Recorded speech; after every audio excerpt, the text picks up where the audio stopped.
Can you tell Catherine the one story about your grandfather who said Kaddish?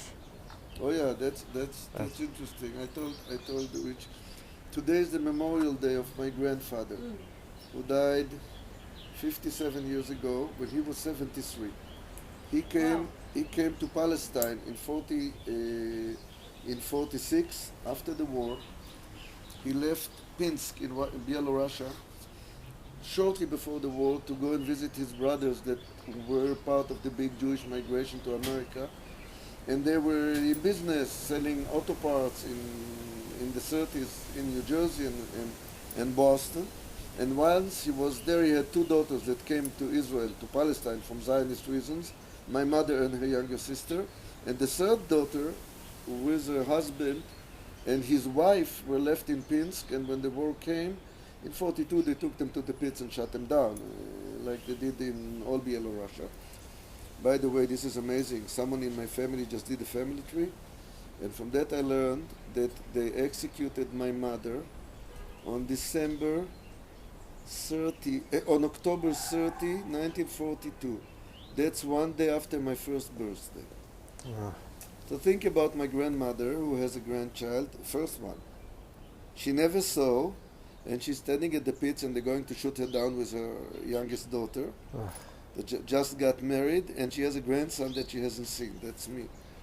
And that I learned only 2 years ago from this family tree. By the way, so Where what were I want, you?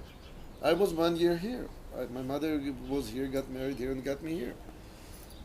So So she your survived. mother didn't die, then your grandmother died. My grandmother died. My grandmother died, and so anyway, the story is that my grandfather from my mother's side came here in 1946 when I was 5. I remember until today. They carried me to the Haifa port on my father's shoulder. My mother was in, how do you call it when a pregnant woman is not allowed to walk? Pregnancy watch? What do you call Yeah, it? yeah. Something like that, On right? bed rest, yeah. She must lie, she cannot walk. Yeah. So my mother was like that with my sister. My sister, I think, was not born there, but I don't remember. Anyway, it was the end of the pregnancy. She couldn't come to the port, and my father, with a cousin of my mother, went to the port with me to pick up the grandfather, and he was with us for 5 years. And his name was Eli Holtzman, and he used to walk around with me, telling everybody, "This is my Kaddish." You know I what that mean, means? this came from the shtetl in Europe. The one that was supposed to say Kaddish was the important. He had three daughters, so the first grandson is to say Kaddish. When he And, dies. Yeah. then he became the administrator of an orphanage for the kids of the Holocaust, the survivor kids of the Holocaust, that was run by Yus Aliyah. This is the department of the Jewish Agency. And this orphanage was on the way up to Jerusalem, almost to the end, at the side, but today there is this graveyard. But you only met him. You met your I grandfather left, when you were I 5. lived with him for 5 years and then he died. But you didn't even know you had a grandfather. I knew that I had one in America, but this Okay. is all the inventory of grandfathers that I had. I mean, everybody has 4, right? Some people, like my kids, are lucky. Their parents got divorced, so they have 6 grandfathers. But I had one, and out of a class of 29, there were 3 kids that had one grandparent. One was Ronit, she had a grandparent. One was a Sephardic Jew who had a grandmother from Jerusalem.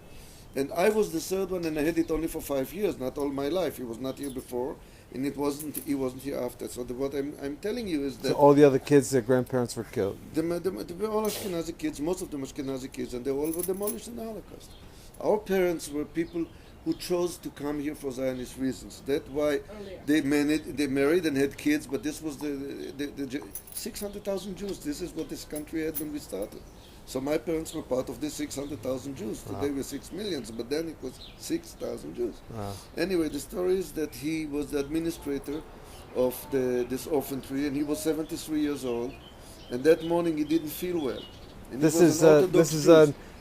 today on the Today, Tanit today Esther. Tanit Esther, Tanit which is Esther you can explain.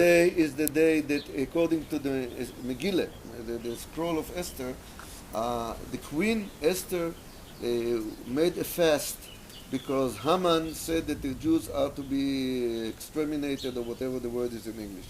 So every Orthodox Jew, the day before Purim, they fast.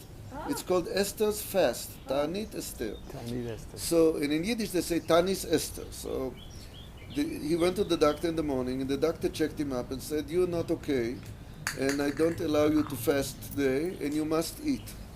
So he ate a sandwich. First time in his life he ate on that fasting day. Orthodox Jew. Yeah. And then he had a heart attack. He went down to the playground to play with the kids and the orphans. And while he was playing with them,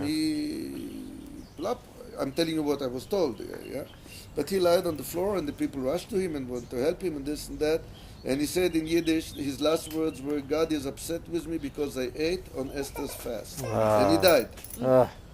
And 57. today is his funeral day, so the outside. So I'm waiting for Tommy, and at 1 o'clock we'll go to the graveyard. I'll say Kaddish for him.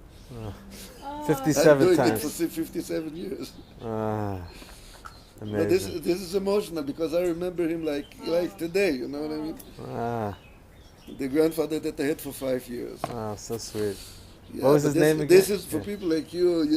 You can't grasp what I'm talking about. But I had a grandfather suddenly.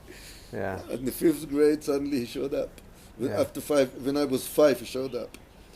Then he lived with us. We didn't live here. We lived in the north, and he lived with us for a few days here. And then he went and lived with my sister, my aunt, my mother's sister, for a few days. And they both made kosher. They were secular Jews, so they made the house kosher because he was Orthodox. Just that he would stay with them, Papa. And then he decided to go to Jerusalem. And Orthodox Jews are not supposed to be without a wife. It's really a thing religiously to be single. You must have a wife. So they made a shidduch. They matched him with a widowist. She was very lovely. And for years, every time in Pesach, we used to take the train and come to Jerusalem for Pesach, for Seder with him. And until he died. And the thing is that since this childhood, this is so interesting, I was 5 to 10. Every Pesach, every springtime I was here. And then that's the time when I wanted to become a Jerusalemite, and I didn't live here. And I only accomplished this 25 years ago. So this took me a lifetime to do that. But Just think, it was special. things from your childhood, you never noticed How they affect you. how effective on the long run psychologically that goes. I mean, you think that you're doing things because of this, because of that, but one day, it comes as, this is why you felt good about it. Because of the childhood spring memories with grandfather. Right? When you look at these videos and the pictures, and Shmuel say, "Oh, I always liked Jerusalem for some reason. I don't know why. I was here in the uterus. I was here when I was 1, maybe 2, 3. It'll all make sense."